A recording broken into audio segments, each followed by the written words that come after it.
Hi, it's Judy McHenry with Century 21 Redwood Realty, and you have real estate questions and I have answers.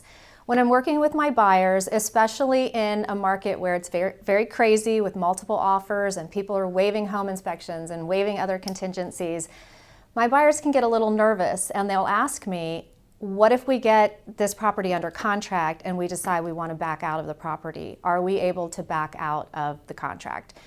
So the answer is, depending on the terms of the contract that you're in. So in a typical contract, and I'm talking about the state of Virginia, which is what I'm familiar with and where I'm licensed, you have some contingencies that would allow you to back out of the contract as long as it's within a specified period.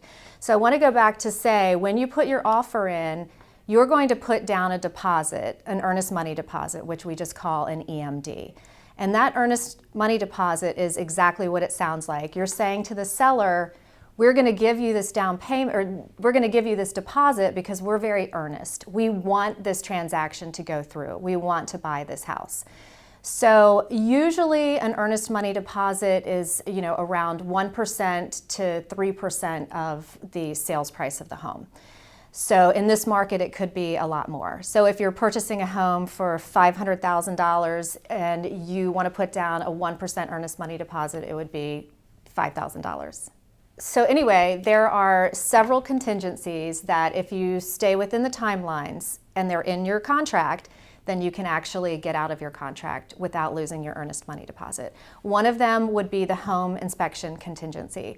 So you might have, let's say, 7 days to get a home inspection. If there's something wrong with that home inspection that would prevent you from wanting to purchase that property, and the seller is not willing to negotiate or repair or give you a credit for the item, then you can back out of the contract, void the contract, and get your earnest money deposit back.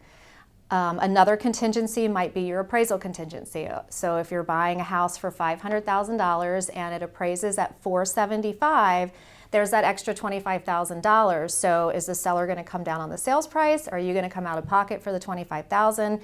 If you can't come to a negotiation on that, then you can void the contract. Again, it has to be within that specified period, because if the contingency expires before you make that decision, you could actually lose your entire earnest money deposit. So the bottom line is, yes, you can usually get out of buying a property as long as you have contingencies. So my advice would be that you hire a realtor with experience who can put together a contract for you with terms in the contract that are going to protect you as the buyer, and who is also going to make sure that you're following the deadlines. So should you decide at any point you wanted to get out of the contract, you're not going to be in default.